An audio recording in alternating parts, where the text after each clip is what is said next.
Bonjour tout le monde, je m'appelle Claire, je suis une tricoteuse de Bretagne et ceci est le 9e épisode de mon podcast tricot. Pour toutes les personnes qui ne me connaissent pas, bienvenue. Pour les personnes qui reviendraient sur ma chaîne, merci à vous d'être encore là et d'être à nouveau là, que vous soyez abonné ou pas à ma chaîne. Ça fait un petit moment que je n'ai pas tourné. Aujourd'hui nous sommes le 20 juin. Je regarde dehors parce qu'il fait très chaud. Ça va pas s'améliorer. Donc je vous cache pas que c'est un peu compliqué de tourner. On est en fin de journée là aujourd'hui, donc la luminosité, j'ai une lumière par ici, enfin une fenêtre par ici. Donc c'est pas forcément génial, mais honnêtement je pouvais pas tourner avant. J'avais vraiment trop chaud. Voilà. Vous devez remarquer pour les personnes qui connaissent déjà ma chaîne que le décor a vaguement changé quand même. Le canapé est toujours là, mais le reste non. Ça explique un peu mon silence aussi de ces dernières semaines. Semaines, oui, puisque la dernière fois c'était un vlog tricot et je l'ai fait début mai. Et à partir de début mai, ma vie s'est un peu accélérée. Puisque nous avons trouvé avec mon compagnon 2 nouveaux emplois et nous avons dans la foulée déménagé. Donc je suis toujours en Bretagne, j'ai déménagé d'une 50aine de kilomètres par rapport à là où j'habitais avant. J'habite maintenant plus près d'une grande ville.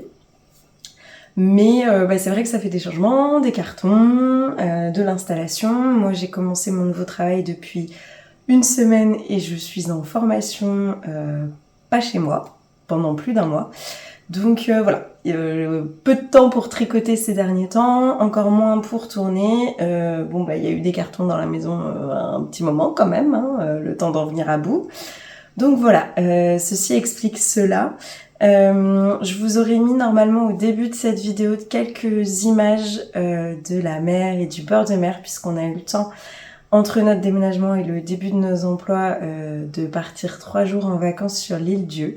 Donc je vous aurais normalement mis quelques images de l'île Dieu, c'était super. Alors pour aujourd'hui, on est parti sur un podcast assez classique. On va commencer par mes objets terminés. Ensuite on va s'intéresser à certains de mes en cours et je ferai une dernière partie sur mes acquisitions puisque fin mai je suis allée au salon des bigoux de laine qui a lieu tous les ans à peu près à cette période. Oula, il est en train de faire du focus et tout. Et il change de luminosité, j'espère que ça va aller. Donc je disais, je suis allée au bigoux de laine qui a lieu tous les ans à peu près à cette période, ou mi-juin, je crois que c'était l'année dernière, à Sarzeau. Donc c'est dans le Morbihan, mais tout à l'est du Morbihan, au sud-est du Morbihan, voilà. Donc j'y suis allée avec les tricopines et forcément j'ai rapporté quelques beautés. Donc je vous parlerai de tout ça en fin de vidéo. Prenez une boisson, je dirais plutôt froide vu les températures. Votre tricot si vous avez le courage de tricoter avec cette chaleur. Moi ça m'en empêche pas, mais je sais qu'il y a des gens qui ont du mal à tricoter quand il fait chaud. Après on adapte souvent ses projets.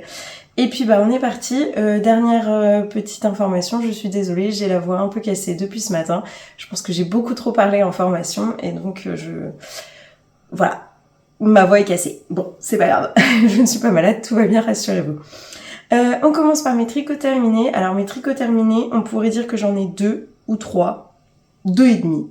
On va commencer par le premier. C'est pour ça que je détache mes cheveux. Vous allez voir, je vais faire des cascades de haut vol puisque je vais vous essayer mes tricots malgré la chaleur. Voilà, j'espère que vous admirerez mon engagement et mon dévouement. Donc le premier tricot que j'ai terminé, c'est celui-ci. Je vous en ai parlé dans le dernier vlog, mais je vous le remonte pour les personnes qui ne regardent pas les vlogs, puisque je sais qu'il y en a. Donc c'était un Oslo Hat de petite knit. Vous avez à peu près la bonne couleur.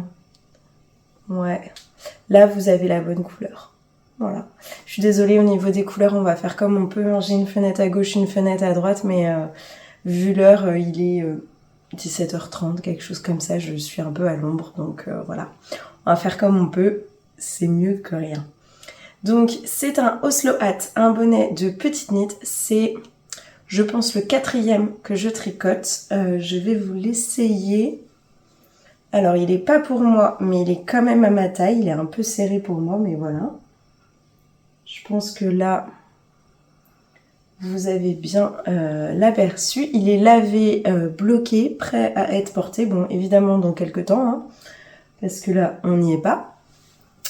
Ce Oslo Hat, je l'ai tricoté pour mon chéri, qui en a déjà un en bleu marine, mais voilà, qui avait envie d'en avoir un deuxième, et puis ça permet d'alterner, de laver le premier, puisque en hiver, il le portait tous les jours de la semaine, notamment pour aller travailler. Celui-ci, donc, je l'ai tricoté dans un fil que je n'ai pas pris avec moi, mais de toute façon, je n'ai pas d'étiquette. Donc ça ne vous aurait pas beaucoup aidé. Je remets ma pince. Donc je disais, celui-ci je l'ai tricoté dans un fil de ladre gris. Feu ladre gris maintenant. J'étais très triste quand j'ai appris la nouvelle, mais bon, ça fait partie de la vie malheureusement. Donc ladre gris a fermé ses portes. Pour celles qui ne le savent pas, c'était une mercerie historique, on va dire. Et donc là, c'était de la surnaturelle dans le coloris bleu de Prusse. C'était un reste en fait, puisque moi depuis le début de l'année j'essaye quand même d'écouler un certain nombre de restes que je peux avoir dans mon stock, et ça c'était du stock de ma grand-mère que j'ai récupéré il y a maintenant au moins 6 ans, je dirais 5 ou 6 ans, et je n'avais toujours pas utilisé. J'avais là j'ai utilisé 120 grammes et il m'en reste un tout petit peu, donc j'avais 2 pelotes. Enfin, deux cakes, puisque la droguerie, vous achetiez au poids, donc il n'y a pas de taille de pelote ou autre. Mais donc j'avais donc 2 restes qu'elle avait dû utiliser pour des pulls en layette.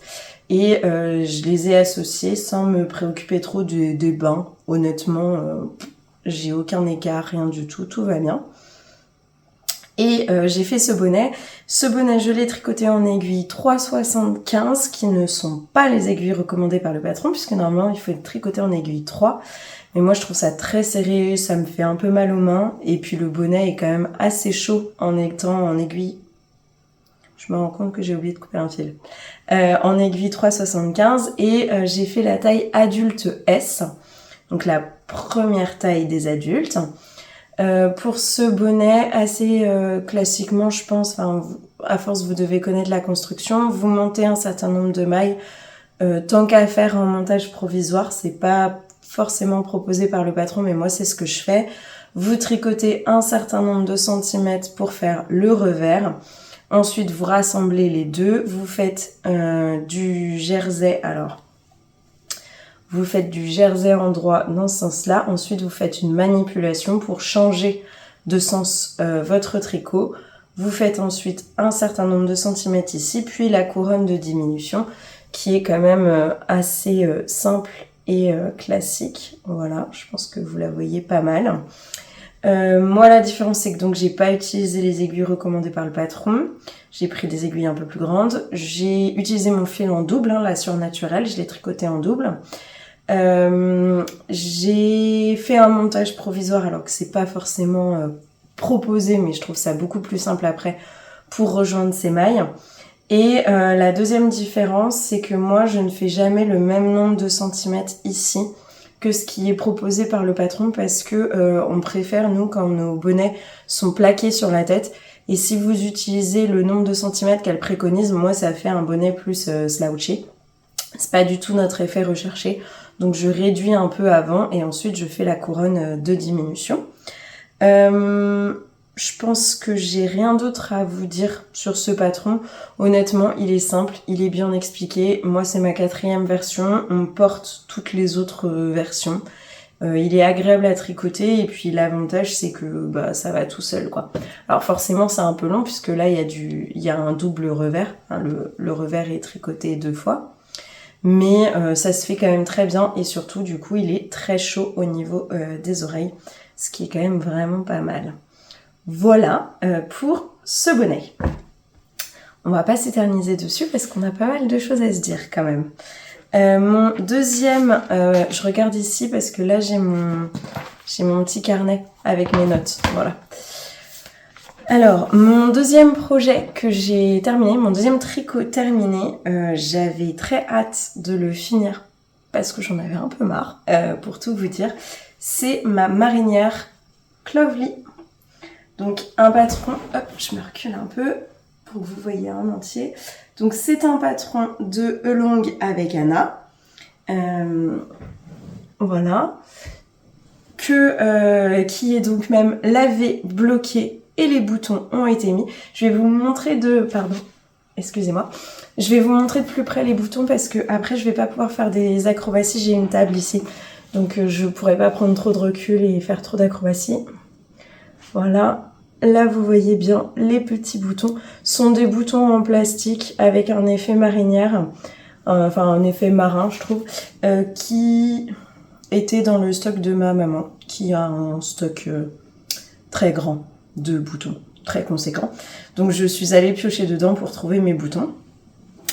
Cette marinière, je l'ai tricotée en aiguille 3,75. J'ai fait la deuxième taille. Oui, j'ai fait la deuxième taille et pour les manches, j'ai fait la troisième taille. On va en reparler d'ailleurs. Je l'ai tricotée dans un fil que j'avais très hâte d'essayer qui est la Peer Gynt de Sandnes Garn. Voilà. Et j'ai utilisé pour ça deux coloris. Le coloris, je crois qu'il s'appelle Bleu Nuit, qui est le 55-91. Oui, c'est ça. Et le coloris blanc, qui n'est pas le blanc, mais peut-être plus un blanc... C'est pas le blanc neige, c'est l'autre blanc. Je crois qu'il s'appelle Crème ou écru. Il est pas vraiment écru, vous voyez, il est quand même très blanc, mais il est pas non plus d'un blanc éclatant, on va dire. Et c'est le coloris 1002. Voilà, donc c'est la Peer Gynt. Alors la Peer Gynt, c'est un fil 100% laine norvégienne. On va pas se mentir, ça gratte. Ça picote un peu, c'est pas doux. C'est hyper agréable à tricoter. Moi, j'ai beaucoup aimé le tricoter. Par contre, là, à même la peau, ça va pas être le plus grand plaisir sur mes bras. C'est un fil que je vais plutôt porter. De toute façon, c'est un pull que je vais porter avec un t-shirt à manches longues en dessous. Donc moi, ça me pose aucun problème. Mais clairement, si vous êtes très sensible, je pense que vous allez pas le porter à même la peau. Probablement que ça va s'adoucir un petit peu à force d'être porté, etc. Ça fait un tissu magnifique, donc moi ça m'allait très bien, mais voilà, faut le savoir. Donc moi je rêvais depuis très longtemps de me faire une marinière traditionnelle. Bon, bretonne oblige, hein, voilà. Et j'aimais beaucoup l'idée d'utiliser la Peer Gynt puisque c'est vraiment de la laine norvégienne traditionnelle, comme on l'imagine pour les pulls irlandais. Et moi, je voulais me faire un pull vraiment type un peu les Saint-James, vous voyez, ce type d'ouvrage. Donc c'est pour ça que je me suis orientée vers la marinière Clovely parce qu'elle a vraiment tous les codes de la marinière. Les rayures, les boutons sur le côté, le petit col double. Voilà, on est vraiment sur la marinière traditionnelle. Je vais pas revenir énormément sur le patron. Je pense que vous avez compris et dans mon précédent vlog et dans mon précédent podcast que j'étais pas complètement satisfaite des explications. Moi je trouve qu'il m'a manqué des informations, qu'il y a des endroits où c'était pas très précis, notamment au niveau de l'encolure, de la boutonnière et du début des manches qui n'étaient pas évidents. Il n'y avait pas non plus d'explication pour les rayures. Alors quelqu'un m'a dit que le patron faisait partie d'un livre qui s'appelle Tricoter les couleurs, je crois, ou Tricoter en couleurs, de Elong avec Anna, et que dans ce livre, forcément, il y avait les explications pour faire les rayures. Mais je trouve dommage que quand le patron est vendu à l'unité, on n'ait pas en plus un petit paragraphe de ces explications qui soit glissé à l'intérieur. Même sans avoir acheté le livre, bah, on a quand même acheté le patron pour ses rayures, donc voilà, c'est un peu dommage. Mais ce n'est que mon avis. Ce pull, je l'ai tricoté en aiguille 3,75. Je suis désolée, j'ai l'impression que plusieurs fois il fait le focus où il floute et qu'il remet. Je sais pas pourquoi. Voilà, j'espère que c'est pas trop gênant. Qu'est-ce que je voulais vous dire dessus? Oui, pour le commencer... Comment est-ce qu'on le commence déjà? Ah oui, on le commence de mémoire. On le commence par le dos, on monte l'émail du dos, on fait un certain nombre de centimètres. Ensuite, de ce côté-ci, on relève l'émail, on fait un tout petit nombre de centimètres, on s'arrête, on monte d'émail ici, puisque forcément il y a un trou. On fait un petit peu, on rejoint ici les deux demi devant, on continue un certain nombre de centimètres, on rejoint en rond, ensuite on continue assez classiquement le corps, et après on fait les manches, et donc ce sont des manches montées, puisque vous allez voir là, je pense, voilà, vous voyez ici, ce sont les rangs raccourcis, puisqu'en fait vous relevez l'émail tout le long de cette ligne, et ensuite vous tricotez d'abord des rangs raccourcis ici pour faire toute cette partie bleue, avant de joindre en rond et de faire la manche. Vous avez des diminutions tout du long de la manche, et ensuite vous avez un poignet de côte, et vous avez des rabats à l'italienne. Je sais plus s'ils sont précisés dans le patron, mais moi c'est ce que j'ai fait. Je disais que la manche, j'avais trouvé ça compliqué. Ça, je vous en parle un peu quand même. Tout simplement parce que le nombre de mailles à relever, et c'est la raison pour laquelle moi j'ai fait la taille 3, je n'ai jamais réussi à atteindre le nombre de mailles de la taille 2 avec le ratio rang et nombre de mailles à relever qui était donné. Même en diminuant ce ratio, je n'y suis pas parvenue. Vraiment, c'était compliqué. Donc j'ai fait le nombre de mailles de la taille 3, sachant qu'en plus, je trouvais que la taille 2, j'allais être un peu serrée. Les manches de longue Vecana sont réputées pour être un peu serrées. Moi, ça m'est pas arrivé sur tous ces patrons, mais j'avais entendu le dire, et puis certaines d'entre vous me l'ont dit. Donc j'ai relevé un peu plus de mailles, et en fait, la difficulté qu'il y a, c'est que là, vous allez voir, quand vous relevez vos mailles, forcément, en faisant les rangs raccourcis, l'idée c'est quand même que l'endroit où il y a le plus de matière soit dans la continuité de votre épaule. L'idée c'est pas que vos rangs raccourcis soient décalés et que vous ayez trop de matière devant ou trop de matière derrière. Donc, elle va vous faire placer des marqueurs après votre rang de montage, mais c'est vrai qu'il faut être très régulier dans la façon dont vous relevez vos mailles pour pas, par exemple, en relever beaucoup ici, et puis pas beaucoup là, et puis encore un peu trop, et puis un peu moins, etc. Parce que sinon, quand on va compter vos mailles pour mettre des marqueurs, vous allez pas tomber... je dis n'importe quoi, mais par exemple, ici, pour le marqueur 1, où il fallait être vraiment à la moitié du demi-devant, ici, en haut, vous allez pas être équivalent, enfin voilà. Il y a un petit travail là-dessus qui est pas forcément simple. Il faut bien serrer vos rangs raccourcis aussi, parce que ça va vous faire cette petite ligne de démarcation là de toute façon, mais autant que ça le fasse pas trop non plus. Et puis après, c'est des rayures classiques, Je trouve personnellement, je vais vous l'essayer après, mais je vous en parle tant que je l'ai pas sur moi, parce que ça va être dur à essayer par la chaleur. Je trouve personnellement que y a un peu trop de diminution sur ma manche. C'est-à-dire que là, j'ai de la marge. Et là, ici, je suis un petit peu serrée. Donc, j'ai un peu tiré sur ma manche en largeur au blocage. Mais c'est vrai que j'aurais pu faire moins de diminution.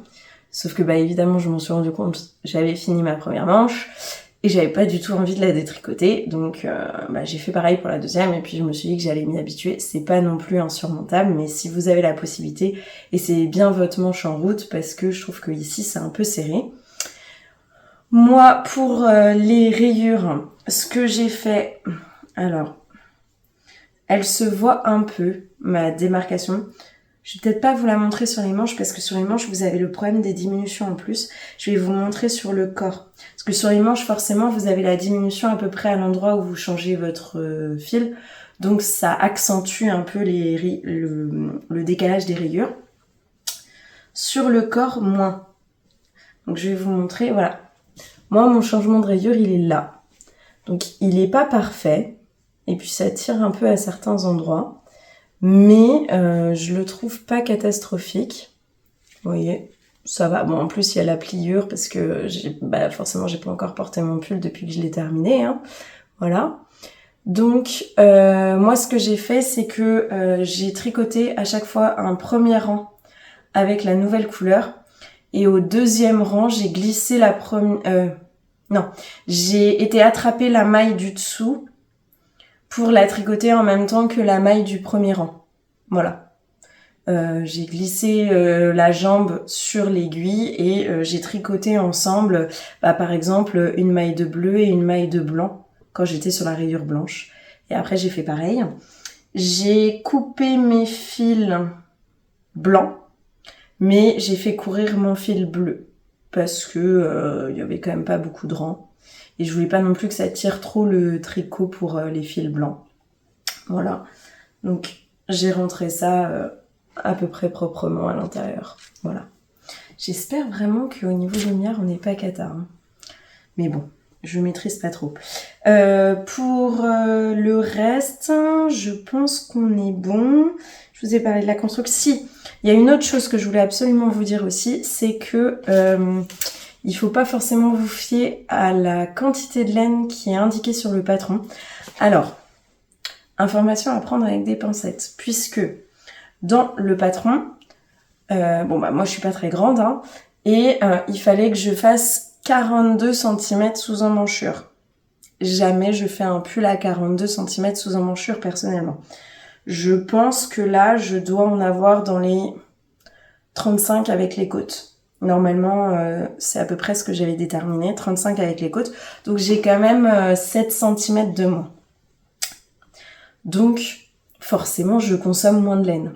Mais quand même, moi, j'ai utilisé 2 pelotes de blanc pour tout mon pull, sachant qu'il me reste ça de la deuxième pelote. Si j'avais respecté les quantités, ce que j'ai fait quand j'ai acheté ma laine, j'ai encore 2 pelotes en plus. Donc j'ai 100 grammes de laine de trop par rapport à ce qui était recommandé dans le patron. Enfin, c'est par rapport à ce que j'ai utilisé. Et pour le bleu marine, j'ai utilisé moins de pelotes, sachant que ceci est la 8e pelote. Et il m'en reste quand même pas mal. Et pareil, il me reste encore en plus 2 pelotes en stock. Donc au final, j'ai quand même acheté 4 pelotes de trop. Ce que je trouve dommage, surtout que, bon, alors je vais l'utiliser, hein. Les pelotes de blanc, elles vont partir dans ma couverture parce que j'ai une couverture avec beaucoup de blanc, donc ça tombe plutôt bien. Et les pelotes de bleu marine, je leur retrouverai bien un usage. Mais voilà, je trouve ça dommage. Donc si vous faites attention à votre consommation de laine, surtout sur des pulls où il faut plusieurs couleurs et il faut pas mal de laine, avec de la déca, ça fait tout de suite un budget, tout ça, c'est vrai qu'on peut être à 2 pelotes près. Donc voilà, il faut le savoir. Moi j'ai utilisé 8 et 2 pelotes, enfin un peu moins de 8 et un peu moins de 2 pelotes. De toute façon, mes quantités sont indiquées dans mes fiches Ravelry. Elles sont pas complètement à jour, mais normalement je mets toutes les quantités, etc. Elles seront à jour normalement quand vous verrez la vidéo. Et vous les trouverez dans le lien de cette vidéo, enfin dans la barre de description de cette vidéo, je mettrai tous les liens de tous les patrons dont je parle, ou de mes fiches Ravelry quand ce sont des projets que j'ai tricotés. Voilà. On va passer à l'essayage, et vous allez voir ce qui me pose un peu souci, et ce pourquoi je suis pas complètement satisfaite de ce pull. Je vais vous montrer. Je vous assure que je fais un effort d'essayer ce pull par 30 degrés. Hop. Alors, j'ai fermé les boutons là, mais je vous promets que c'est ouvert, hein, qu'il y a une vraie ouverture. Voilà. Hop, on va essayer de mettre ça bien. Ça picote un peu hein, sur les bras, je vous cache pas. Hop, voilà. Donc, au niveau du corps, on est plutôt pas mal. C'est un pull qui est censé être fait avec 10 cm d'aisance. Donc, on y est. Au niveau de l'encolure, on est plutôt bien. Alors, chez moi, elle est assez, j'allais dire assez dégagée. Bon, ça va, hein. C'est pas non plus très dégagé, mais j'ai vu des personnes chez qui elle était beaucoup plus serrée. Moi, ça va. Elle ne baille pas. Si jamais elle avait baillé, j'aurais mis un petit élastique ici. J'ai pas trouvé ça nécessaire. Et donc la longueur des manches est plutôt bien. Là, je vous disais, je suis un petit peu plus serrée ici, sur cette partie-là. Par contre, moi, ce qui me pose souci, c'est ça, quoi. C'est que là, je trouve que j'ai trop de matière. Alors, est-ce que c'est parce que j'ai fait la taille 3 ? mais pour la suite, je suis quand même un peu serrée. Est-ce que c'est que ici, j'ai trop de... C'est vrai que ma ligne d'épaule, elle est peut-être un peu basse, là. Mais j'ai quand même respecté l'aisance recommandée. Hein. Normalement, c'est 10 cm. Je crois que j'ai même pas les 10 cm d'aisance. Mais là, vous voyez, je trouve que ça tombe un peu bas. Du coup, ça me fait un peu cet effet-là. Alors, c'est aussi parce qu'il a été plié, tout ça. Donc, ça va jouer. Mais vous voyez, je trouve que j'ai un peu cet effet-là qui est pas terrible. Qui, moi, me plaît pas beaucoup. Après, je vais porter ce pull. J'en suis quand même contente. C'était pas mon préféré dans sa réalisation, mais par contre je trouve qu'il a vraiment des très jolis détails. Je vais vous montrer l'encolure par exemple, vous voyez, je trouve que là c'est vraiment très propre. En tout cas la façon dont je l'ai fait rend ça propre. Là ici c'est vraiment très très joli avec ces petits boutons. Je me suis amusée à les mettre dans le bon sens, hein, tant qu'à faire. Voilà. Je trouve que voilà. C'est très joli. Alors là, vous le voyez un tout petit peu plus clair avec la fenêtre. Là, on est plutôt sur la bonne couleur. Voilà. C'est juste ce petit truc là qui m'embête. Je me dis qu'après, je le verrai plus, donc c'est pas très grave. Et puis, ça va peut-être se détendre. Le pull va travailler en étant sur mon corps, donc ça ira, mais voilà. Ça m'ennuyait un petit peu. Voilà. Mais... ça me fait une marinière et c'est très chaud. La Peer Gynt, vraiment, le fil est très très chaud. Donc je pense que j'aurai vraiment pas froid cet hiver avec ce fil. Je reviens. Voilà, j'ai fermé un tout petit peu le rideau ici parce que je trouvais que vous aviez vraiment la lumière pas terrible, pas bien mise. J'espère que ce sera pas trop sombre. On verra. Je me demande si je devrais pas ouvrir. Non. Dernier projet, je vous disais j'ai 2 projets terminés, peut-être 3, 2 et demi. Vous avez vu les 2 vrais projets terminés.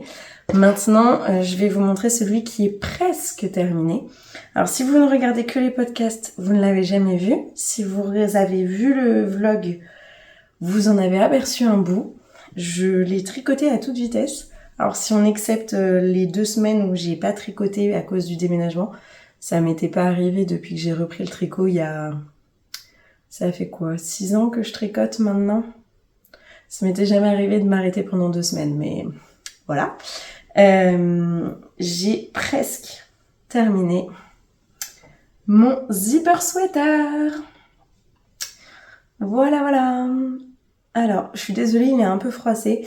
Il est pas encore lavé, bloqué, puisqu'il me reste une petite étape à faire, mais je voulais me concentrer pour le faire. J'ai pas eu le temps aujourd'hui, j'aurai pas le temps demain, donc ce sera peut-être le week-end prochain. Et puis je me suis dit que c'était l'occasion de vous montrer ça. Voilà. Donc vous le verrez fini dans une autre vidéo, mais là, on peut dire qu'on est pas mal quand même.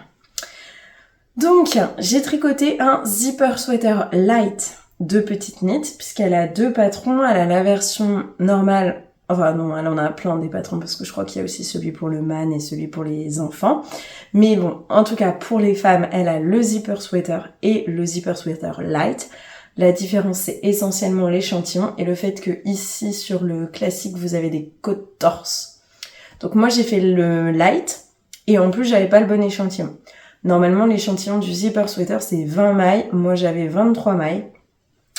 Je l'ai tricoté du coup en aiguille 3,5 et j'ai fait la taille 2 pour obtenir une taille 1. J'ai utilisé, oui, on va parler du fil. J'ai utilisé ce fil. Alors certaines vont peut-être le reconnaître. C'est de la Ulysse de Dererum Natura. Hop, là je pense que vous avez bien l'étiquette. Et le coloris, c'est Merlot. Voilà, je pense que ça se voit. C'est un peu effacé, mais ça se voit.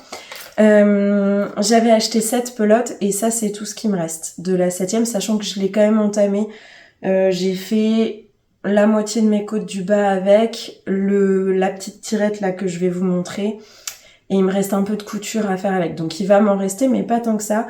Je l'aurais pas fait rentrer dans 6 pelotes. Il en fallait vraiment 7. C'était des pelotes que j'avais achetées chez Lil Weasel en y allant avant la fête de la laine de Malakoff au mois de février, puisque je savais que je voulais faire un zipper sweater. Donc la genèse du projet, c'est que avec mon chéri, on fait pas mal de randonnées et que parfois en automne, hiver, tout ça, en randonnée, on a froid, hein, logique. Donc d'habitude, je mets des polaires du commerce, mais je suis pas totalement satisfaite. Voilà, ça correspond pas forcément à mon style et puis j'ai pas forcément envie. Donc j'ai souvent envie de mettre des pulls tricotés, mais j'ai aussi très souvent peur de les abîmer, puisque avec le frottement du sac à dos, ça peut assez vite abîmer la laine. Et d'où l'idée de me faire un zipper sweater qui a vraiment cet esprit pour moi pull de randonnée, hein. Un peu avec ce grand col qui monte, ce petit zip et tout. Enfin vraiment pour moi il a l'aspect d'un pull de rando. Et je cherchais un fil qui pourrait convenir et qui supporterait bien les frottements, le fait d'être roulé en boule dans le sac, d'être noué autour de la taille quand j'ai trop chaud. Enfin voilà, il va peut-être être un peu malmené mon pull.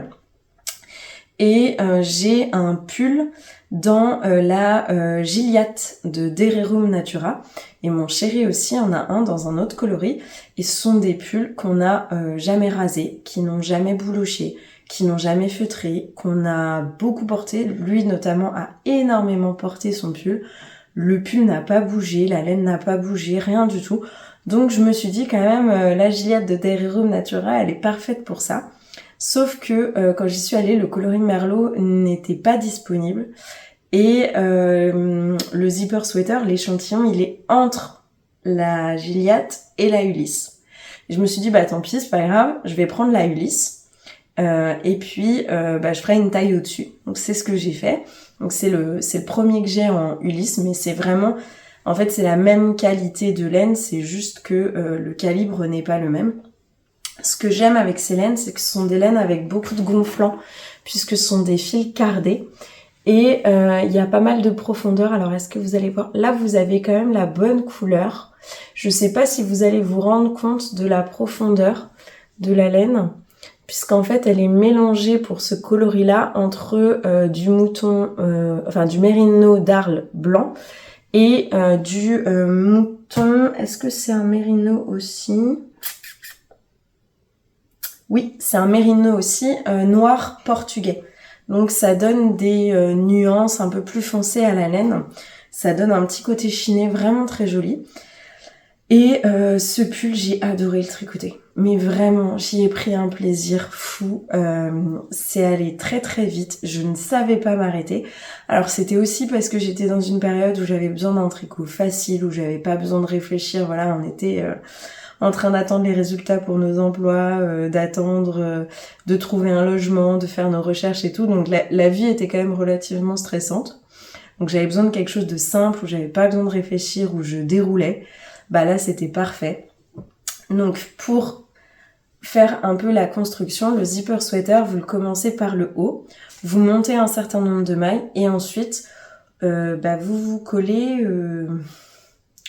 Attendez, est-ce qu'il y a une petite différence ici? Non.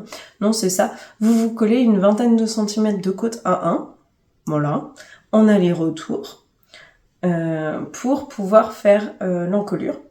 Ensuite, vous rejoignez votre rang de montage avec le dernier rang que vous venez de tricoter. Vous faites des augmentations de mémoire. Et ensuite, vous allez commencer à faire vos raglans. Alors, comme vous voyez, il y a un trou ici, puisqu'il y aura le zip. Donc, au début, vous êtes en aller-retour le temps de créer l'emplacement du zip. Et ensuite, vous allez être en rond dans vos raglans. C'est vraiment des raglans, tout ce qu'il y a de plus simple. C'est pas plus compliqué que ça. Ensuite, vous séparez le corps et les manches. Vous faites... Hop, je vais vous le montrer comme ça. Oh là là, je suis désolée pour la lumière, hein. En plus, je vous montre que des couleurs foncées, ça n'aide pas. Donc, vous faites votre corps, à la longueur souhaitée. Je crois que moi, à 1 cm près, j'ai respecté la longueur du patron. Et ensuite, vous faites les côtes. Et alors, évidemment, moi, les fils sont même pas rentrés encore. donc pas coupé ni rien. Mais voilà, après vous faites les côtes, et là j'ai respecté, vous faites beaucoup de côtes. Donc je vous cache pas que les côtes c'est un peu interminable, hein. Honnêtement, là celle-ci j'ai cru que je n'arriverais jamais au bout. Mais par contre le résultat vaut le coup. Et puis c'est la seule difficulté du patron. Et vous prenez ensuite les manches. Donc vous avez que quelques mailles à relever ici. Et puis ensuite vous avancez, vous faites des diminutions à intervalles réguliers. Et ensuite pareil, vous faites des côtes. Et alors là c'est pareil, hein. Hop, je sais pas si vous allez bien voir, mais alors au niveau des côtes c'est interminable, hein, puisqu'elles commencent là et elles finissent ici. Je crois qu'il y a une dizaine de centimètres de côtes, hein. Quand même, faut le savoir. Moi, ça m'a fait mal à la main. J'ai pas pu tricoter dessus pendant 2 jours parce que j'avais trop mal à la main. Fallait que je tricote quelque chose de plus facile parce que bah voilà. Pour les côtes, moi j'ai utilisé la technique du combination knitting pour tout ce qui était les côtes en rond, donc les manches et le bas du corps. Le combination knitting, c'est une façon, je pense que je vous mettrai une vidéo explicative d'une autre chaîne, hein, sur YouTube. C'est une façon de prendre votre maille en vert par une certaine jambe et de tricoter le fil dans le sens inverse des aiguilles d'une montre, ce qui fait inverse. Non, dans le sens des aiguilles d'une montre, alors que normalement vous faites dans le sens inverse. Ce qui fait que vos côtes sont extrêmement régulières. Je pense que là vous allez voir, voilà, mes côtes elles sont vraiment très régulières et elles n'ont pas été lavées ni bloquées, hein. Voilà, donc c'est quand même bien plus sympa. Et à la fin, vous venez récupérer des mailles que vous aviez mis en attente le long du col et vous faites cette espèce de petite bidouille là. Voilà, donc vous avez ce petit bazar là à faire qui est pas très très joli. Mais en fait, ça va être l'intérieur de votre parmenture pour pouvoir mettre le zip. Donc le zip va se mettre ici là et ensuite entre la parmenture et le bord de votre tricot. Moi, il me reste à accrocher en fait cette parmenture à mon tricot, puis à le bloquer. Et après, je vais coudre mon zip. Pour le zip, j'ai pas cherché bien loin. J'ai acheté ceux du site de Petit Knit. Parce que j'ai vu plusieurs personnes qui avaient pas fait ça, qui avaient pris un zip dans le commerce, hein, classique. Et qui avaient des problèmes parce que ça gondolait un peu, c'était pas très joli, etc.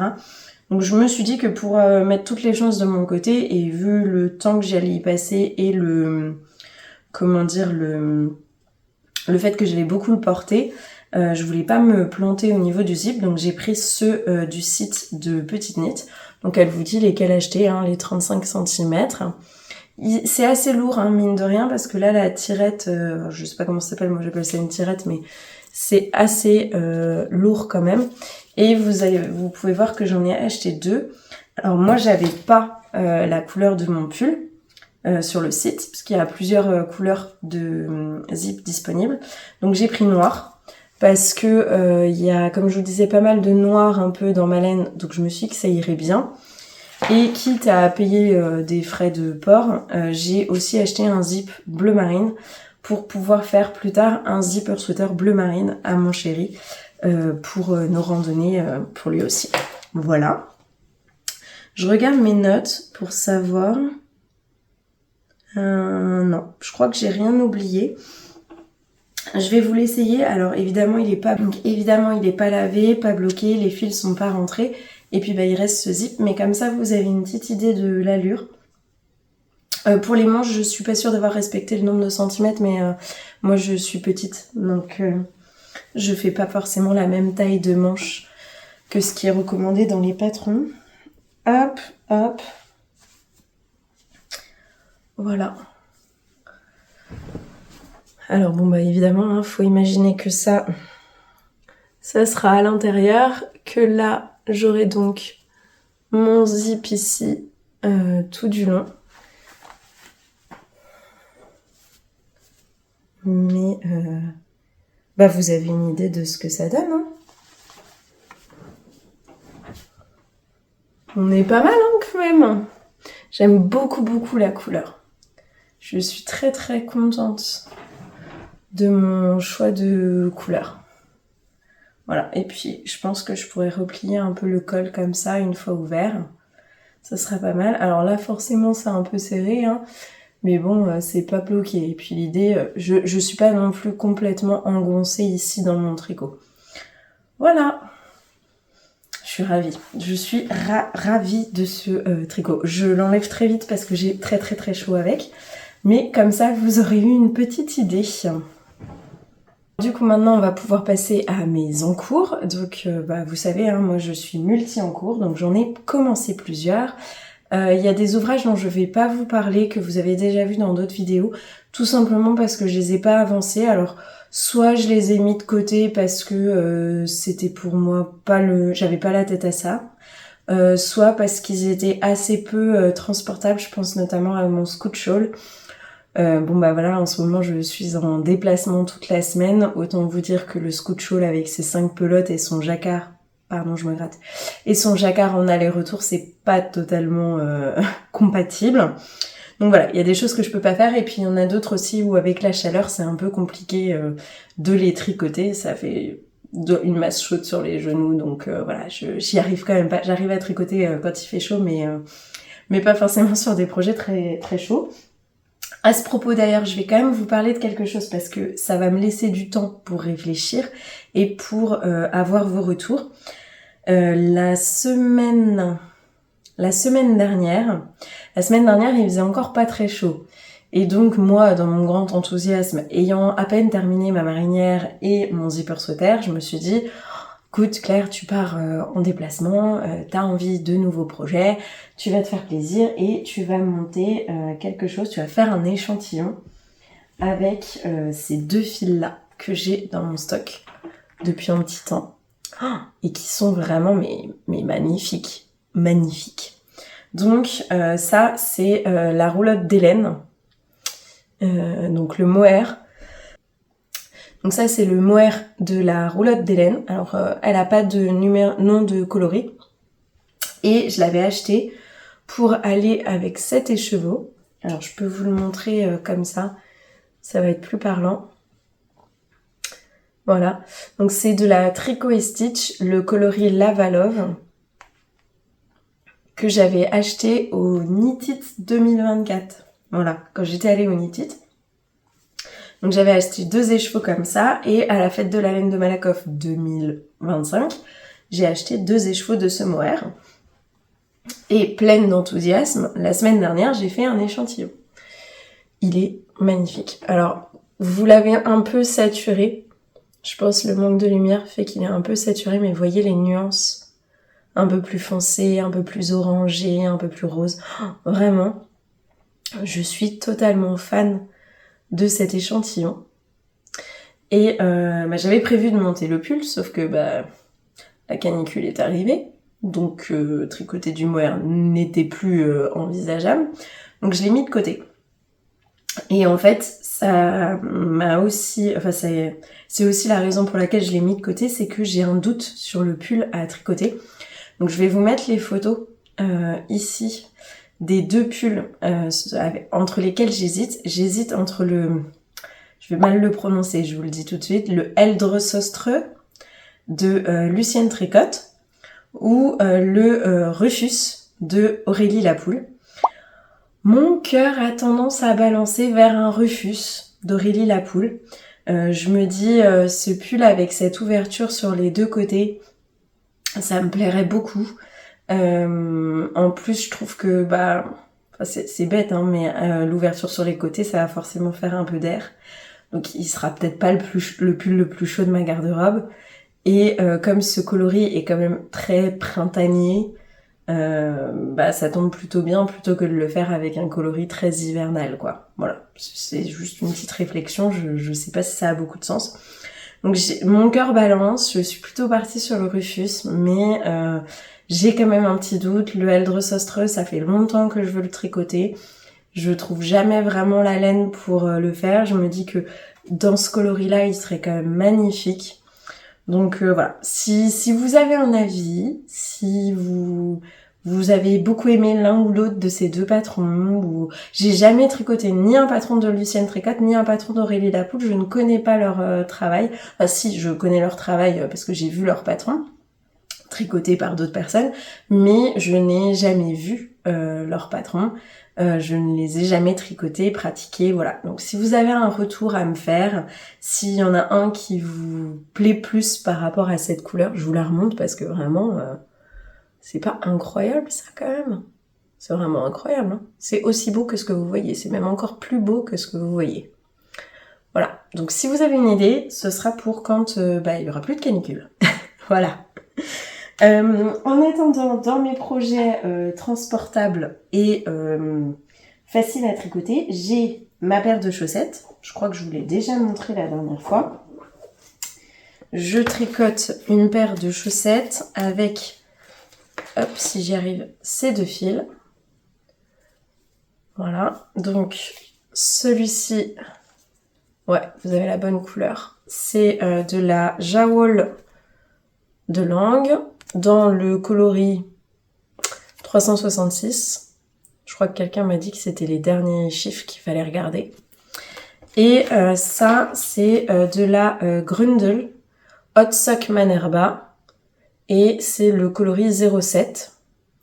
Celle-ci, vous la trouvez sur Rascol. Je crois que je l'ai acheté sur Rascol avec d'autres laines à chaussettes cet hiver. Voilà. Et j'en suis ici de la 2e chaussette, puisque j'ai quand même... J'allais dire j'ai quand même terminé la première, mais j'ai quand même les aiguilles au bout en fait, j'avais oublié. Donc j'ai presque terminé la première, et en fait il me reste juste le grafting à faire.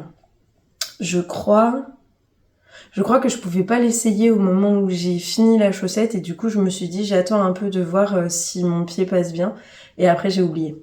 Voilà. Ou alors j'avais plus l'aiguille à laine sous la main, c'est possible aussi. Voilà, donc la chaussette, là vous avez les bons coloris, voilà. Donc c'est une laine autorayante, hein. C'est pas moi qui fais ça, hein, vous avez bien vu. Et du coup j'ai utilisé ma recette habituelle, c'est-à-dire que je tricote en 2,25, je monte 64 mailles, je fais 12 ou 15 rangs de côte 1-1 en combination knitting, après je fais une grande tige parce que j'aime bien que ce soit assez haut sur ma cheville pour avoir chaud l'hiver. Là j'ai fait un talon en renforcé à gousset, le gousset, mon pied et ensuite une pointe. Et pour la pointe, je commence par diminuer tous les 2 rangs jusqu'à 18 mailles et ensuite je diminue tous les rangs jusqu'à 8 mailles et il me reste le grafting à faire. Voilà, je vais pas m'attarder sur ces chaussettes parce que c'est des chaussettes à la vanille toutes simples, mais c'était juste pour vous montrer. Donc celles-ci, clairement, elles font partie de mes déplacements. Je pense que je les aurai terminées largement au moment où j'arrêterai ma formation. Voilà. Et je les mets dans un sac que vous avez déjà vu. Alors bon, le badge, c'est un badge de Malakoff, hein. Je vous le montre quand même parce que je l'aime beaucoup. Et le sac, c'est un sac de chez Les Filets, qui est une créatrice que j'aime énormément et qui du coup m'avait fait la gentillesse de me faire ce sac. Voilà, elle a des collections et vous pouvez aussi lui faire des commandes personnalisées. Elle a une chaîne YouTube qui est géniale. J'ai quelques podcasts de retard, mais voilà. Voilà pour mes chaussettes.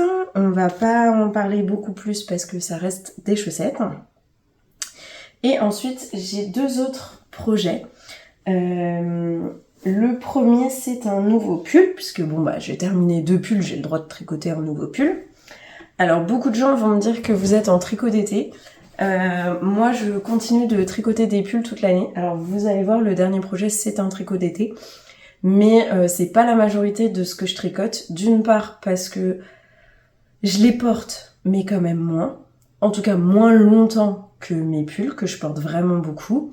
Parce que mes pulls, je les porte quand même, de mi-septembre, fin septembre, jusqu'à fin avril. Là, même en mai, j'en ai reporté. Donc, voilà. Donc, je porte beaucoup mes pulls. Et comme j'ai pas un rythme de tricot non plus forcément très élevé, même si c'est peut-être plus élevé que certaines d'entre vous, je tricote des pulls toute l'année. Comme ça, là, vous voyez, j'ai pris un peu d'avance et j'ai déjà 2 pulls qui sont prêts pour la saison prochaine. Je suis pas encore arrivée à un stade où mes placards sont archi pleins de pulls, puisque entre ceux qu'on peut mettre en fingering, qui sont en fingering et qu'on peut pas porter quand il fait trop froid, ceux qui sont trop chauds, ceux qui ont des coloris très hivernaux, ceux qui ont des coloris très automnaux, etc. Il y a des pulls que je porte moins suivant les périodes. Et donc forcément ça tourne et je les porte tous beaucoup. Donc bref, je continue de faire des pulls et il y avait un pull qui me tentait depuis un moment qui est le Olga Sweater de Petite Knit. Je pense que beaucoup d'entre vous le connaissent, je vous mettrai quand même une photo ici. Et j'avais acheté l'année dernière sur le site de Lily Comme Tout de la laine pour le faire. J'avais pris ceci. Alors ceci, je vous ai pris des pelotes pleines sur le site de Lily... Bah non, ça peut pas être sur le site de Lily Comme Tout. Non. J'ai acheté ça sur le site de Calidou. J'ai acheté ça sur le site de Calidou au printemps dernier. Je pensais à Lily Comme Tout parce que c'est chez elle que j'ai acheté la Peer Gynt et c'était à peu près la même période. Mais j'avais aussi passé une commande chez Calidou pour avoir le fil pour la Esther Jacket que j'ai tricoté pour ma maman cet hiver. Et quitte à mutualiser les frais de port, j'avais pris une autre quantité de pull et j'avais pris de quoi faire ce Olga Sweater. J'avais pris de la Daisy de Drops, qui est un fil que je connais déjà puisque j'ai déjà fait un pull avec pour mon chéri, qui vieillit plutôt pas mal. Là, je l'ai rasé une fois parce qu'il commençait à être très très bouloché, mais avant ça allait et c'est un pull qui porte vraiment beaucoup aussi. Donc j'ai pris de la Daisy et les coloris. Alors celui-ci, c'est le coloris 20 et celui-là, c'est le coloris 02. Voilà. Et vous avez les bonnes couleurs. Ouais, c'est aussi vif que ça. Celui-ci est un peu orangé. Je sais pas si on le voit bien à la caméra, mais il est un peu orangé. C'est un rouge orangé. Et l'autre, c'est vraiment un beige clair, ficelle. Voilà. Et donc, je tricote le Olga Sweater. Alors, j'ai perdu l'échantillon. J'ai fait un échantillon. Alors, pas pour le fil puisque je le connais déjà, donc je connais ma tension, je sais comment je le tricote. J'ai fait un échantillon pour vérifier qu'il ne dégorgeait pas et que j'allais pas avoir de problème au blocage. Bon je vous confirme, ça dégorge pas, j'aurai pas de problème au blocage, il n'y a pas de souci, je vais pouvoir le laver sans problème. Voilà. Et donc, le Olga Sweater, je l'ai pas mal avancé cette semaine. Alors, j'ai eu très peu de temps de tricot parce que ma formation me prenait énormément de temps. Mais j'ai quand même fait tout ça. Hein. Oh, c'est beau, j'aime bien. Voilà, donc j'ai fait tout ça. Alors, ceci est un dos. Donc, vous commencez par monter un certain nombre de mailles ici et tout du long. Ça va pas être facile à montrer. Hein. Donc vous montez les mailles qui sont là, vous montez celle-ci, et puis vous montez des mailles ici. Et ensuite, vous coupez votre fil, vous reprenez par ici, et vous faites un système de rang raccourci pour rejoindre les deux épaules par le dos, avec des rayures. Donc vous alternez vos rayures, vous tricotez un certain nombre de centimètres. Donc là, j'ai mis le dos en attente. Et ensuite, vous allez relever les mailles pour tricoter les épaules. Donc là, je viens juste de relever pour tricoter les épaules. Et en fait, c'est la première rayure de votre devant qui fait cette ligne de dos si belle qu'on voit sur le Olga Sweater, puisque là, elle va faire ici une grosse rayure. De l'autre côté, ici, ça fera aussi une grosse rayure. Et alors, j'ai pas encore vu, mais je pense que là, ça doit le faire... déjà, ça le fait parce qu'en fait, vous avez un bout de rayure ici. Et puis après, vous aurez le col dans la même couleur. Donc, c'est ça qui va donner cette espèce d'unité qu'on voit sur le dos et qui est cette ligne d'épaule qui est vraiment très jolie. Voilà. C'est un régal à tricoter. C'est simple, c'est bien expliqué, c'est intuitif. Il n'y a pas trop d'explications, mais il y a vraiment ce qu'il faut. Vous pouvez vous référer aux vidéos. Moi, je me suis référée quand j'avais des petits doutes, parce que les explications de Petite Knit sont quand même relativement lapidaires. Et donc, du coup, moi, je me réfère beaucoup. Dès qu'elle dit « regardez telle vidéo », en fait, même si j'ai l'impression de connaître la technique, enfin, je commence à tricoter depuis un moment et à être expérimentée, je vais quand même voir sa vidéo rapidement. Je mets les sous-titres en anglais. Et comme ça, je m'assure que la façon dont je voulais le faire est bien la façon qu'elle envisage. Voilà. C'est très simple, mais tant qu'à faire, autant être sûr plutôt que de faire quelque chose de mal. Et vraiment, j'aime beaucoup, quoi. Oh, c'est joli, hein. Ça va bien m'aller. Enfin, j'espère. Au niveau de la taille, c'est un pull qui se tricote. Alors là, il va falloir que je me réfère au patron parce que j'ai oublié. C'est un pull qui se tricote, je crois, avec 23 cm d'aisance. Et il me semble que moi, je n'aurai pas les 23 cm d'aisance parce que ça me paraissait quand même beaucoup. Je serai pas très loin, mais c'est pas tout à fait ce que j'aurais. Alors, encore une fois, j'ai pas tout à fait le bon échantillon. Je tricote ça en aiguille 4 mm et je crois qu'il me manque une maille ou 2 mailles. Enfin, c'est pas grand chose. Du coup, je tricote la taille 2 pour avoir entre la taille 1 et la taille 2. Voilà. Mais il n'y a pas de difficulté. Et puis ici, c'est expliqué en nombre de centimètres. Donc, vous pouvez tout à fait vous référer au bon nombre de centimètres. Et comme ça, avoir un pull qui taille bien. Voilà.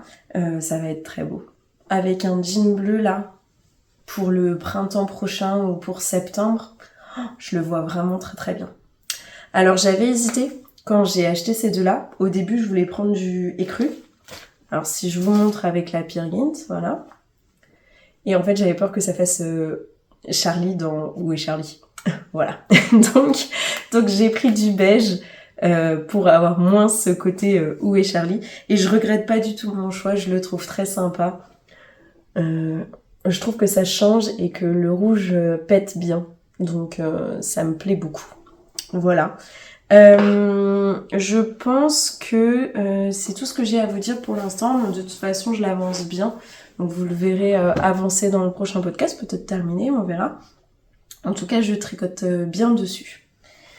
On va passer à mon dernier objet mon dernier en cours, pardon, que j'ai monté ce matin. Pour ma défense, ça faisait un petit moment que j'attendais, donc j'ai estimé que j'avais le droit de le monter aussi. J'ai plein d'encours, mais pour tout vous dire, là, donc comme je vous disais, moi je tricote encore des pulls, je tricote quelques projets d'été, mais pas beaucoup non plus, puisque j'en porte peu, puis j'aime moins en tricoter, c'est moins mon truc. Et on est à une période où il fait quand même assez chaud, où excepté ces tricots d'été, on porte quand même pas tous les jours nos pulls, hein. Et donc je me suis laissé une certaine latitude, comme j'ai beaucoup de choses en tête dans ma vie personnelle, professionnelle, tout ça. Je me suis laissé une latitude dans le tricot que je me laisse pas forcément le reste du temps, c'est-à-dire que là, depuis, on va dire avril, parce que avant d'avoir trouvé un emploi, on a quand même cherché un emploi, donc on était aussi déjà dans cette tension et cette réflexion. Donc on va dire que depuis le début du printemps, je me laisse monter les projets que j'ai envie de monter, tricoter ce que j'ai envie de tricoter, mettre de côté, reprendre, voilà, finir des choses, en laisser de côté, abandonner des projets, etc. Sans trop me mettre de pression. Et je me suis dit que à la rentrée, une fois que toute ma vie sera calée, là je reprendrai un rythme un peu plus classique, c'est-à-dire que généralement j'essaye de limiter quand même le nombre de mes encours à, j'allais dire 2 ou 3. 3, soyons honnêtes, plutôt 3.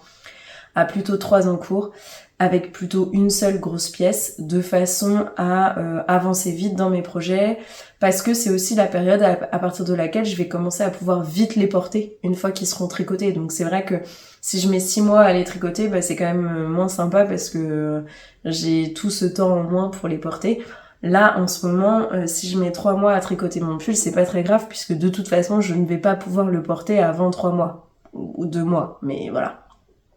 Donc c'est vrai que là, je me laisse pas mal de latitude, et je me dis, à la rentrée, j'essaierai de nettoyer un peu mon stock d'encours, de le réduire, et puis de terminer tous mes projets pour partir sur des bases saines. Mais là, je me laisse pas mal de liberté en ce moment. Voilà. Donc tout ça pour vous dire que j'ai commencé un nouveau projet et que c'est un tricot d'été. Alors l'idée part de ce fil. Hop, voilà.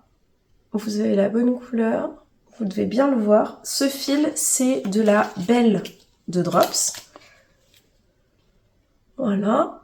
Et le coloris, c'est le coloris 20.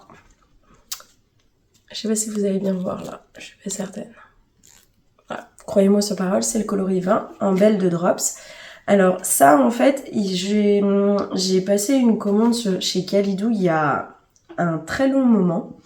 Je pense que ça fait plusieurs années que j'ai ce fil en stock. Je sais pas vous dire... Ouh, ça doit bien faire 3 ou 4 ans. J'avais passé à l'époque une commande de belle de Drops et d'autres fils, je crois, pour me faire des tricots d'été. J'avais pris une quantité en bleu marine et j'avais pris une quantité en blanc.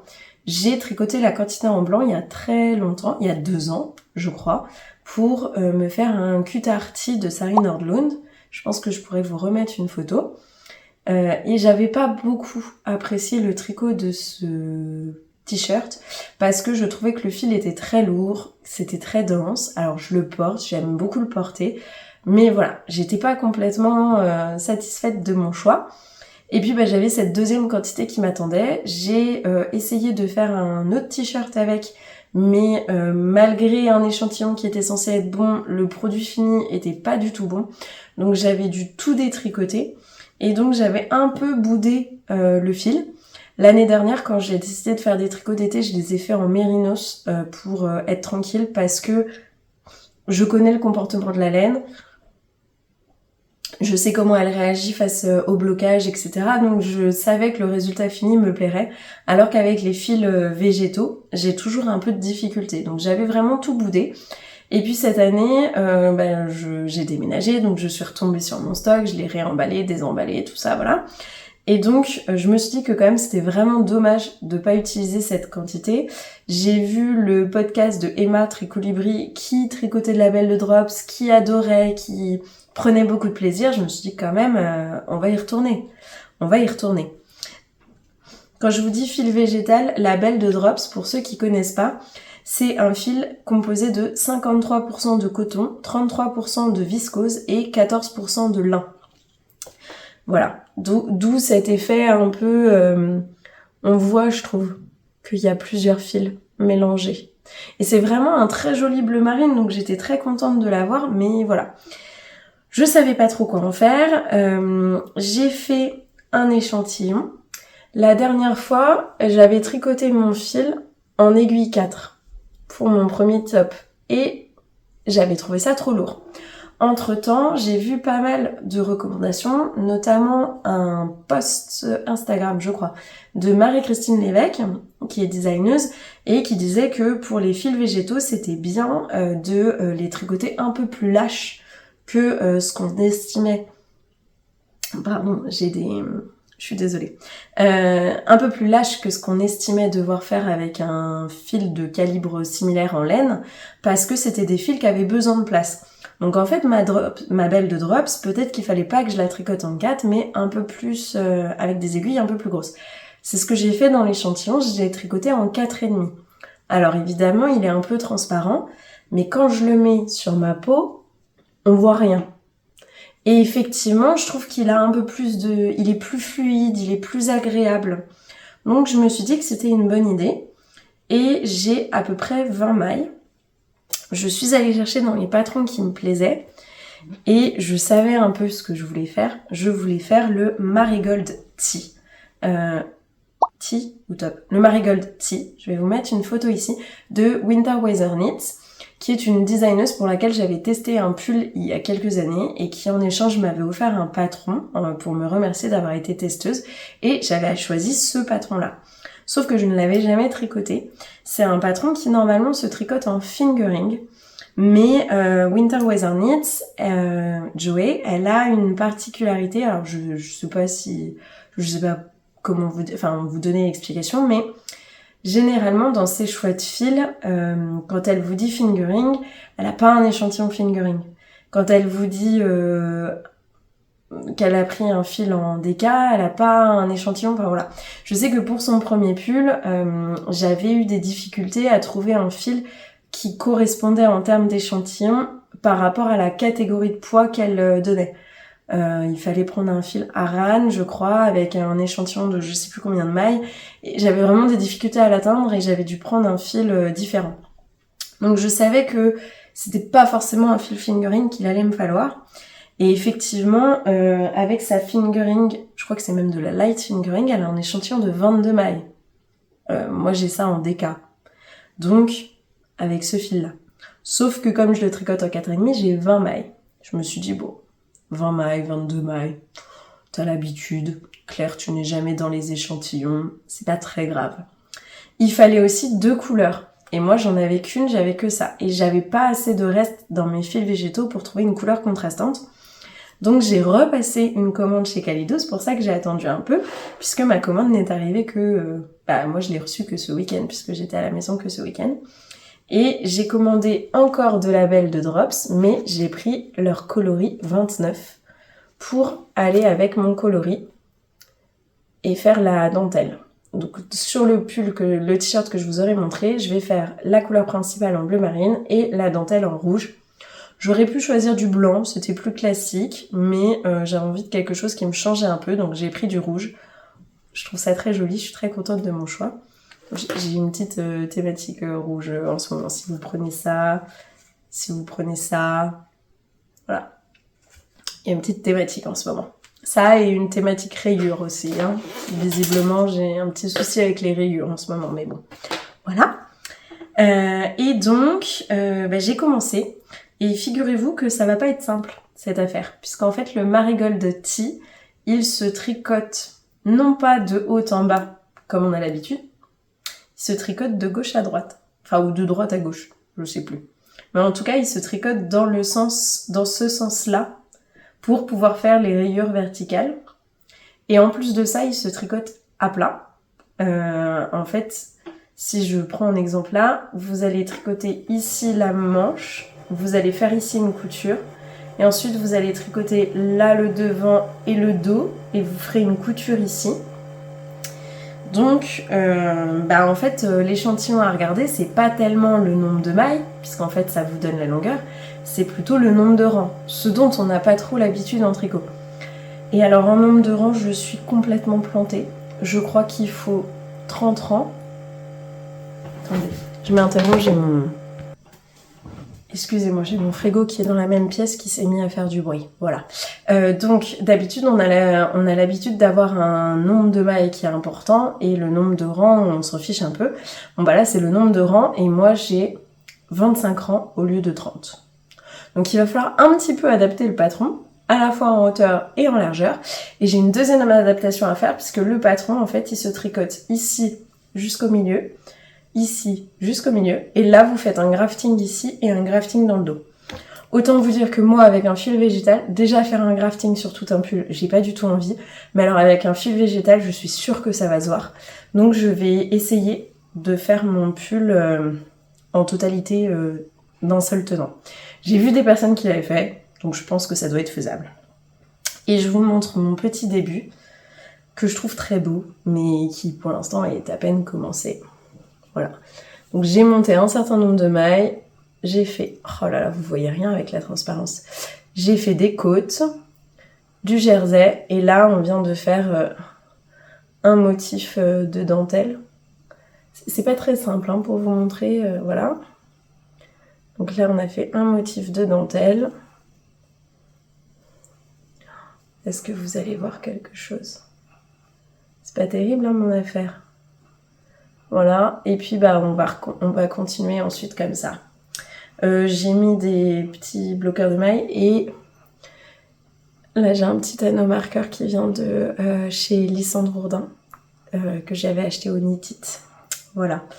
Donc voilà, ça c'est le début de ma manche. Il faudra que je fasse une couture ici en fait et je vais continuer mon tricot comme ça.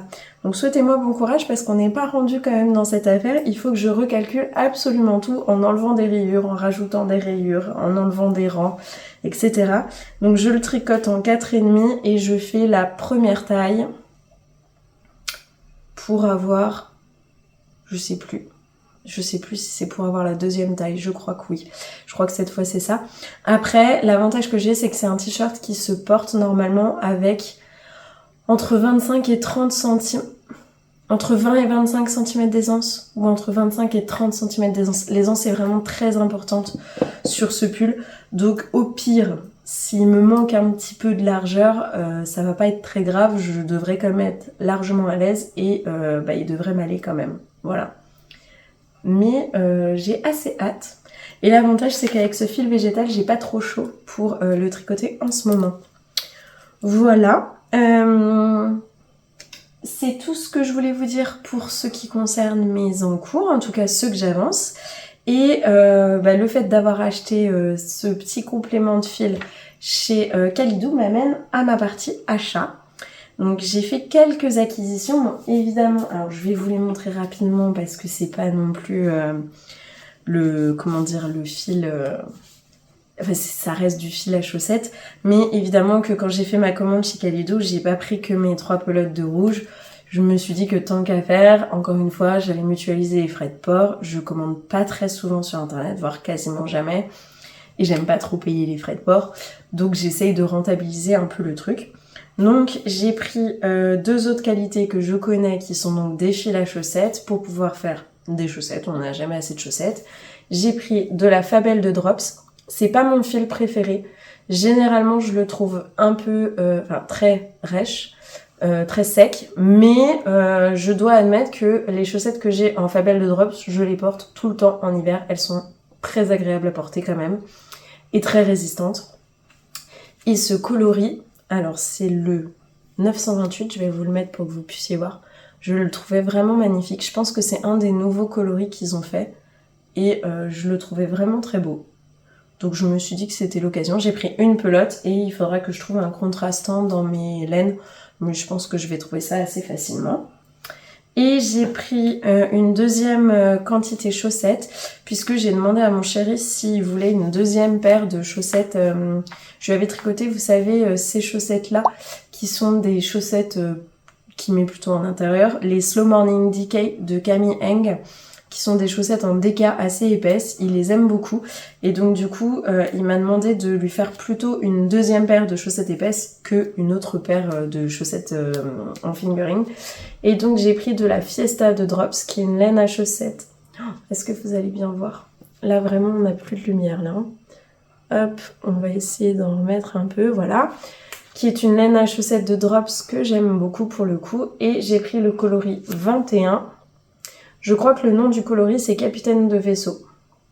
Il m'a demandé de choisir pour lui, j'ai choisi ça. Il était très content de mon choix, donc ça va.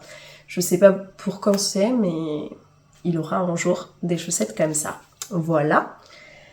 Et ensuite, on va parler de mes achats au Bigouden. Alors déjà, je pense que je vais mettre les quelques vidéos que j'ai faites au Bigouden en même temps que je vous parle. J'ai beaucoup aimé le salon. Bon, c'était très sympa parce que j'y allais avec les tricopines, enfin on s'est retrouvés là-bas. Évidemment, c'était l'autre semaine de canicule, celle du mois de mai. Donc autant vous dire que papouiller du mohair, c'était pas tout à fait dans mes objectifs de la journée. Donc c'est vrai que j'ai pas forcément fait les achats que j'aurais fait d'habitude sur des salons. Et donc il y avait beaucoup d'exposants, je pense qu'il y avait une vingtaine d'exposantes qui étaient hyper intéressantes, qui avaient apporté vraiment une grande gamme.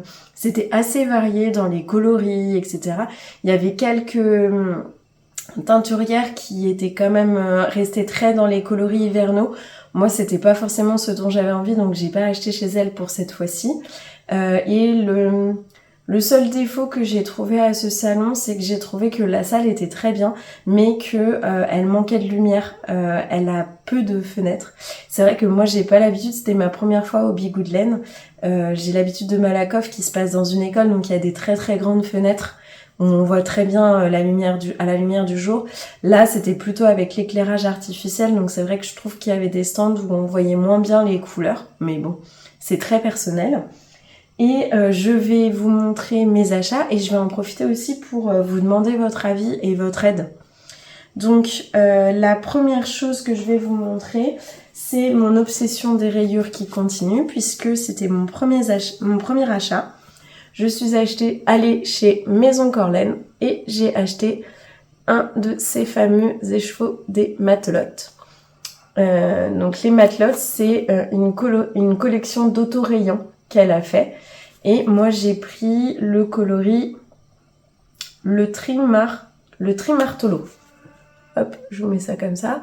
Donc elle a deux bases, pardon pour le cheveu, elle a deux bases pour ses coloris de laine à chaussettes. Elle a la 100% BFL Superwash, donc c'est deux bases sans nylon. Il y avait la 100% BFL Superwash et il y avait la Coriadel et je crois que c'était un mélange. Ou alors c'était que de la Coriadel. La Coriadel était plus retordue, mais c'est un fil qui est vraiment plus sec que le BFL. Le BFL est déjà moins doux que le nylon, mais beaucoup plus que du Coriadel. Donc moi j'ai pris du BFL, c'est un fil que je connais, j'ai déjà tricoté du BFL dans un pull et j'apprécie. Et j'ai pris donc un coloris assez classique puisqu'il va faire des rayures bleu, blanc et rouge foncé. Mais j'en avais très envie.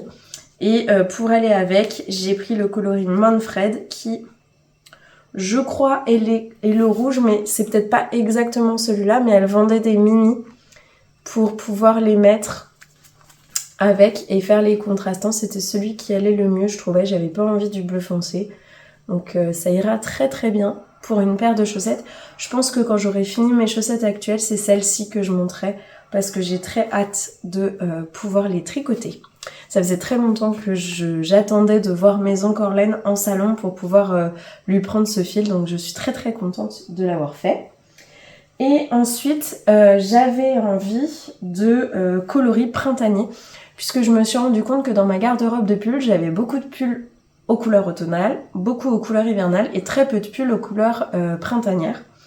Alors je vais avoir celui-ci que je vous avais montré, mais j'en ai pas tant que ça.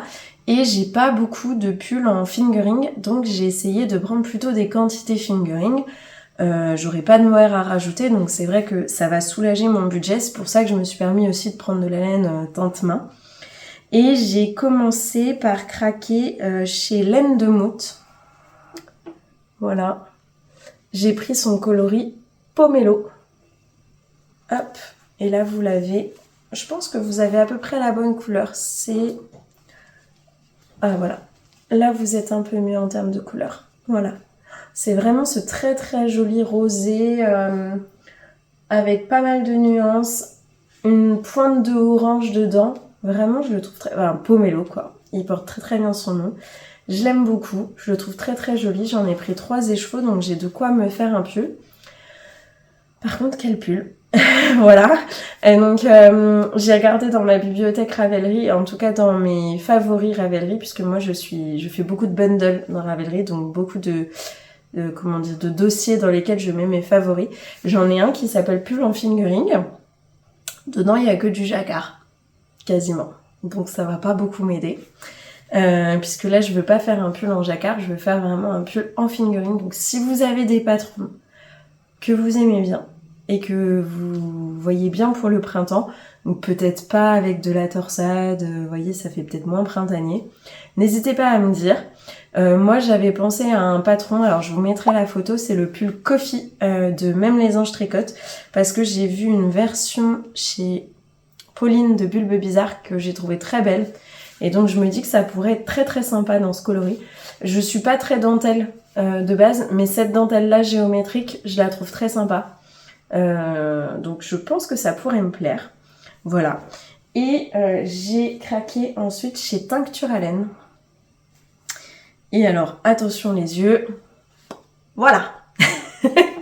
Je sais pas du tout si c'est une couleur qui va m'aller.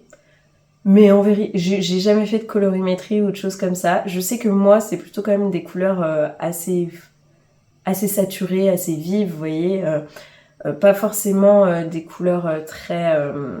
du jaune fluo ou autre, mais je sais que souvent, ce qui me va le mieux, ça va être des couleurs très saturées. Voilà, un rouge foncé bien fort, un bleu marine bien fort, etc.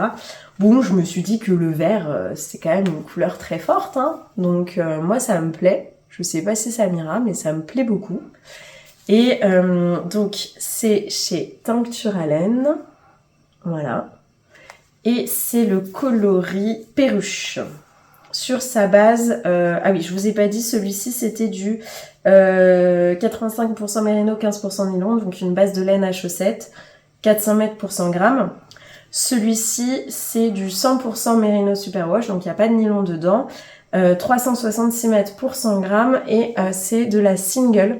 Alors, je vous avoue que j'étais un peu réticente à l'idée de faire un pull en single parce que la single, c'est une laine qui est moins retordue pour ceux qui connaissent pas, vous voyez. C'est une laine qui est très très peu retordue par rapport par exemple à celle-ci qui va l'être beaucoup plus. Donc j'avais peur que ça bouloche beaucoup plus vite. Mais la personne, j'ai oublié son prénom, la personne qui est derrière Tincture à laine m'a dit qu'elle faisait tous ses pulls en single. Et elle l'avait plus en Merino Superwash, donc si je voulais partir avec, j'avais pas trop le choix. Donc j'ai craqué, je l'ai pris. Voilà. Je l'aimais beaucoup trop, je le trouve très très beau ce vert. Voilà. Je pense que là, ouais, vous avez à peu près la bonne couleur. C'est tellement lumineux comme vert, je sais pas si vous allez vraiment bien voir. Hop. Je sais pas. J'espère que vous allez avoir la bonne couleur. Donc celui-ci non plus, je ne savais pas quoi en faire jusqu'à ce que, en le montrant aux copines, elles me disent mais tu les avais pas prévus ensemble, mais ils vont trop bien ensemble en fait. Et c'est vrai. C'est vrai que ça va quand même très très bien ensemble. Donc, mon idée, c'est de tricoter un pull avec celui-ci. Éventuellement manche 3/4 ou un peu décolleté ou voilà. De façon à ce que des 3 écheveaux, il m'en reste un demi, si c'est possible. Parce que avec ça, je me ferais bien un zweig. Je vous mets la photo du zweig ici. Je pense que ce serait quand même très très sympa comme zweig printanier. Alors c'est pas vraiment du jacquard, il y a un peu de jacquard en haut, un peu de jacquard en bas et c'est surtout de la dentelle. Donc je me dis il y aura pas trop de double épaisseur pour le printemps, ce sera tout à fait portable. Et ça serait beau, non? Ça serait quand même vraiment très très beau. Voilà. Donc dites-moi ce que vous en pensez, dites-moi ce que je peux faire si vous avez une idée de patron qui mange pas beaucoup de laine, qui conviendrait bien. Le pull coffee me plaît bien, à voir. De toute façon, je vais pas tricoter ces laines tout de suite. Déjà, c'est des pulls pour le printemps prochain. Donc c'est pas forcément dans mes objectifs tout de suite parce que j'aimerais bien plutôt tricoter mes pulls d'automne et mes pulls d'hiver avant. Et puis je suis en pleine réflexion, donc il va falloir quand même le temps que je réfléchisse, mais je compte sur vous pour avoir des idées parce que j'en ai besoin. Et qu'est-ce que je voulais vous dire d'autre? Oui, je voulais vous dire que j'ai encore craqué au bigou de laine. Alors là, cette fois, pour être tout à fait transparente, vous avez dû remarquer que dans mes vidéos, de temps en temps, vous avez un peu de publicité. Pas toutes les 10 minutes, parce que moi je supporterais pas, mais je dirais peut-être deux fois par vidéo à peu près. Donc vous avez la publicité du début et la publicité de la fin, ça de toute façon j'ai pas le choix, YouTube me l'impose, mais j'ai le choix de mettre de la publicité au milieu de ma vidéo ou de ne pas en mettre. Vous avez des personnes sur YouTube qui ne mettent pas de publicité, et vous en avez d'autres qui en mettent. Moi je fais partie de ces personnes qui en mettent, pour la simple et bonne raison que déjà YouTube vous propose des publicités au début et à la fin, et si je ne monétise pas ma chaîne, je n'y gagne rien entre guillemets, alors qu'il vous diffuse quand même de la publicité. Donc je trouve ça un peu dommage. Et j'ai pris le parti. C'est un peu compliqué, j'ai pas du tout envie d'avoir de débat ou de mauvaises réactions, donc j'espère que je vais froisser personne. Mais voilà, moi je considère que je suis pas une influenceuse, que je vous parle juste de ce que j'ai envie de faire, donc je me vois pas vous ouvrir un Patreon, je me vois pas vous ouvrir une page Ko-fi et vous demander de me verser des cafés symboliques. C'est quelque chose, voilà, j'ai pas une forte communauté, j'ai pas l'impression de vous apporter énormément non plus dans votre vie, je vous partage juste ma passion. Et le fait de mettre une publicité de temps en temps, je trouve que c'est une façon aussi de rendre accessibles mes vidéos, de vous permettre de me soutenir entre guillemets en regardant votre publicité qui va durer peut-être 30 secondes, plutôt que de me donner physiquement de l'argent, vous voyez. Et moi, ça me rétribue un petit peu sur le temps que je passe à vous tourner ces vidéos. Voilà, là, ça fait 1h30 qu'on est ensemble. J'ai à peu près autant de temps de montage derrière, etc. Voilà. Et alors, ça fait pas des revenus, hein, soyons bien d'accord, mais ça fait des petits sous à la fin du mois, à la fin du trimestre. Et avec ces petits sous, eh ben, j'ai pu m'offrir une autre quantité pull. Voilà, c'est tout ça pour vous dire ça. C'est que là, ces derniers mois, j'ai gagné un petit peu d'argent avec ces publicités. Et grâce à ça, au Bigoudelaine, je me suis fait plaisir avec une 3e quantité pull, ce que j'aurais pas fait sinon, forcément, parce que j'en aurais pas forcément eu le budget.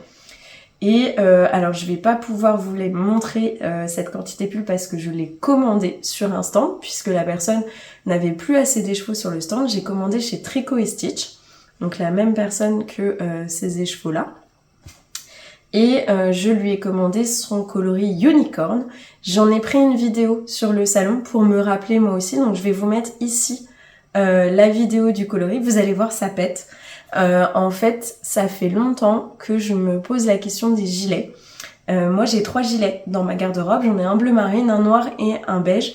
Je les ai tricotés au tout début de ma carrière tricot, enfin en tout cas de mon expérience de tricoteuse, parce que je me suis dit, Claire, tu tricotes très lentement. Fais-toi un gilet, au moins tu peux le porter plusieurs fois dans la semaine. Ce sera beaucoup plus rentabilisé que si tu fais un pull, tu vas pas le porter tous les jours forcément. Alors que le gilet, tu peux le porter plusieurs fois avec plusieurs tenues différentes. Donc j'ai tout de suite tricoté des gilets. Mais j'ai fait que des gilets en déca. Et c'est vrai qu'au printemps-été, arrive un moment où je ne les porte plus puisqu'ils sont trop chauds. Et je ne porte pas non plus mes gilets du commerce que j'ai depuis très longtemps et que j'apprécie plus. Donc je voulais me faire depuis un moment un gilet en fingering. Et moi en été, vous avez typiquement ma tenue classique, un short en jean, un t-shirt blanc. Bon j'avais envie de quelque chose qui rehausse un peu cette tenue, qui montre que j'étais une tricoteuse et je cherchais depuis un moment un coloris un peu arc-en-ciel, un peu multicolore, qui mette de la joie, qui mette de la gaieté sur ma tenue, enfin mon uniforme t-shirt blanc et jean bleu. Et donc j'ai craqué sur ce coloris Unicorn, donc j'en ai commandé 3 écheveaux qui je pense arriveront peut-être la semaine prochaine ou la semaine suivante. Et dans l'idée, je voudrais me faire un gilet tout simple.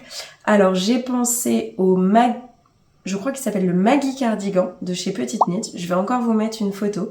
L'idée c'est de me faire un gilet relativement près du corps, mais pas non plus moulant. Potentiellement plutôt avec des manches avec des diminutions, mais ça peut se voir. Assez crop, parce que je porte mes shorts et mes jeans en taille haute, donc il va pas être très très long. Et alors là c'est le mauvais exemple puisque c'est mon seul t-shirt col en V de ma garde-robe, mais plutôt avec un col rond parce que la plupart de mes t-shirts ou de mes chemisiers que je porte sont avec soit une encolure haute, soit une encolure ronde. Donc je voudrais un gilet en fingering avec une encolure ronde qui puisse se porter un peu crop. Et tant qu'à faire assez simple, plutôt du jersey, tout ça, parce que bon, vous avez vu le coloris, on va peut-être pas rajouter trop d'informations, je suis pas sûre d'assumer après. Donc moi j'ai pensé au Maggie Cardigan. Si vous avez, j'aime beaucoup sa construction de l'épaule, et c'est pas une construction que j'ai beaucoup faite, donc je trouve ça assez sympa, ces manches marteau. Si vous avez une autre idée d'un gilet que vous portez beaucoup par exemple, que vous aimez beaucoup, n'hésitez pas aussi à me le dire en commentaire. Moi ça me permettra de nourrir ma réflexion et de me donner d'autres idées. J'ai pas encore reçu ma laine, j'ai encore plein de projets en cours, donc je vais peut-être pas le monter avant...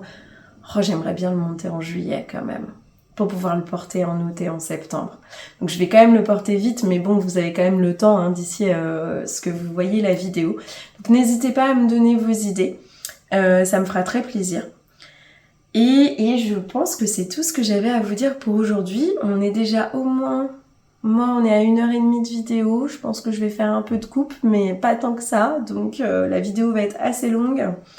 Je pense que je vous ai posé pas mal de questions, donc n'hésitez pas en commentaire vraiment à me donner vos impressions. Alors soit vos impressions sur ce que j'ai tricoté, ça me fera toujours plaisir, soit vos idées de pull en fingering pour ça, vos idées de gilet en fingering pour mon coloris Unicorn, et votre avis sur là, est-ce que je fais le pull de Lucienne Tricotte ou est-ce que je fais celui d'Aurélie Lapoule.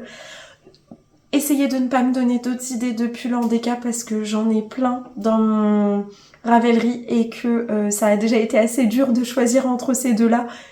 Aidez-moi plutôt dans ma réflexion, ne me donnez pas d'autres pistes qui pourraient me perdre et me faire divaguer encore plus vers d'autres projets. Je pense que voilà, j'ai déjà bien réduit ma réflexion, j'aimerais continuer de la réduire.